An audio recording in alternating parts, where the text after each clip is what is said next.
Hello and thank you for joining me. I'm Heather Forgan of stampwithnellie.com. I'm an independent Stampin' Up demonstrator in the UK.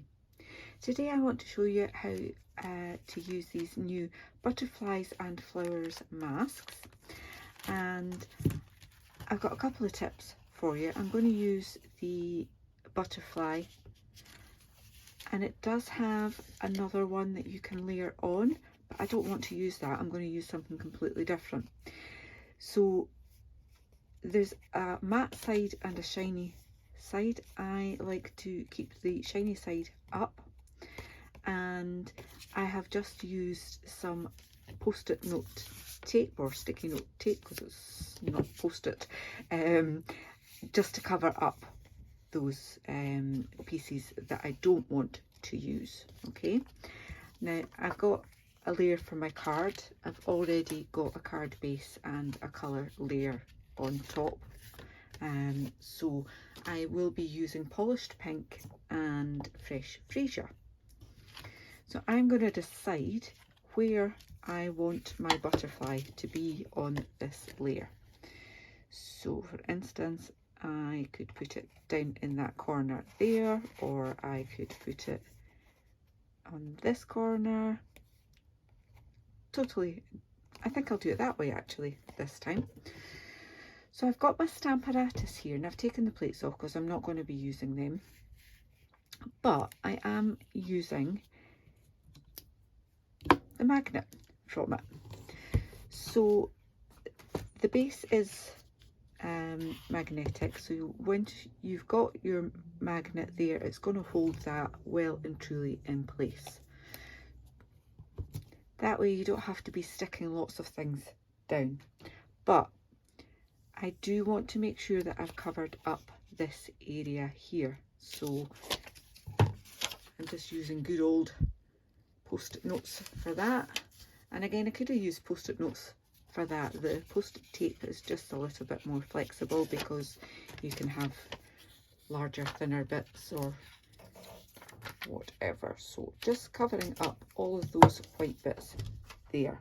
I have a tiny white bit there, and knowing my luck, if I didn't cover it, it would go off. And this way I don't have to worry about being very particular about where I put my ink. So I am going to use this one, I think, as my top layer. So I'll leave that one out and just put these to the side for now. Our blending brushes come in packs of 3 and are really excellent quality. I used to use ones that I had bought from an online shop that we all know, but the quality was definitely nowhere near as good, and the head of them was actually really pretty small, which when you're doing something like this where you want a decent bit of coverage isn't so much fun. So you'll see I'm using circular motions, and I'm not being terribly heavily handed, because I want it, and I'm starting off just so I don't get anything too blotchy. I want to start off as light as I can, and then if I feel that I want more somewhere, it's easier to go in and just add it. Happy with that. Okay, I'm going to leave that mask exactly where it is, but I'm going to put a second mask on and pop my magnet over both of those, and I can come in with my darker colour. So starting with a lighter colour and then over the top with a darker colour. Okay.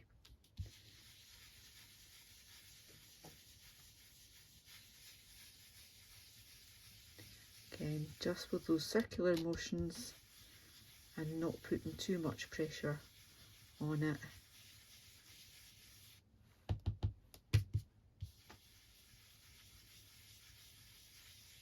like so. Okay, and now if you think, I'm not sure if I've got enough ink on there, hold on to your magnet and have a quick peek. Quite happy with that. So I am just going to take all of this off now.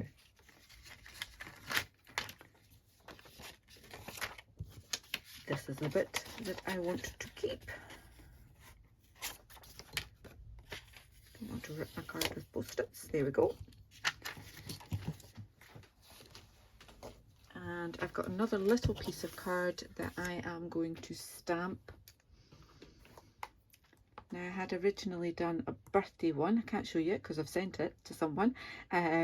But this time I am going to use the Happy Mother's Day. And I'm using the double oval punch. And the best way to check whether your stamp is going to fit in your punch is to place it on there. Just about fits in there. Definitely fits in there. So I'm going to use the bigger one. Pop that on my block, and I will use polished pink.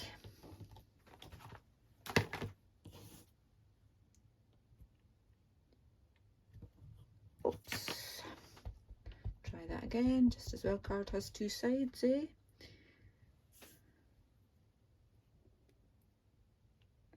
Straight down, holding it in place for a moment. Much better. It's true what they say about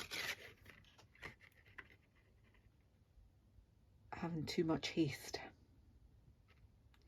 So just lining that up so that I've got a kind of even border around. Once I'm happy with where I've got it, yeah, like it like that. Squeeze it. There we go. Now I'm going to cut another one from a piece of pale, no, not pale papaya, freesia card, like so. And I'm going to back them together. I can get rid of my ink before I put finger in it. And with my snips, just going to cut this down the middle. Okay, and I'm going to put a little bit of ink around that edge.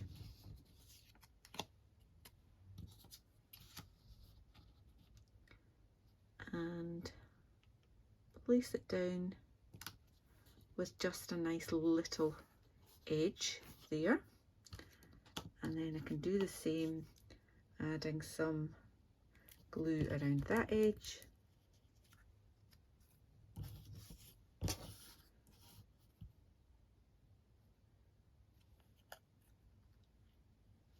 and try and get something very similar on the other side like that. So that is simply going to go over there, but I'm going to put a little bit of ribbon on first.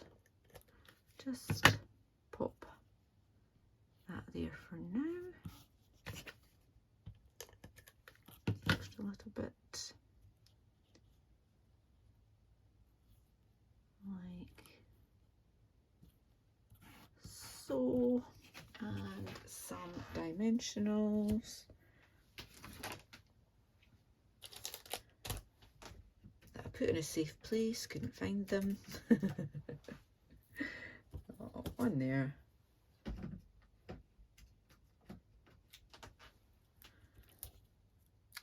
And there. Backing off.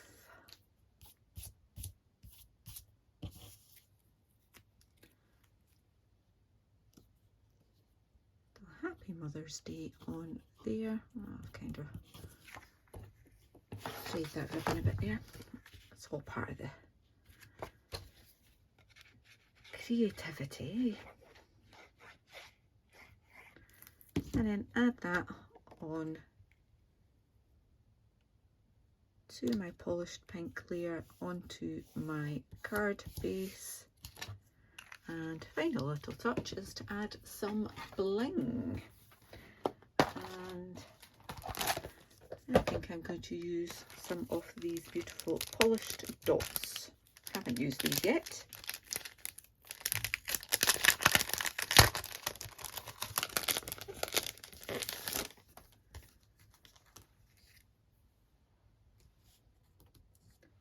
Just popping them in this kind of more blank area there. And there you have it. I have a lovely little butterfly Mother's Day card. I hope you've enjoyed this tutorial. If you have, please give me a thumbs up. If you're new to my channel, then I'd love for you to click on that subscribe button. You can find out all of the products and the dimensions that I've used in my blog post, and there's a link to that in the description bar below. Until the next time, take care. Bye bye.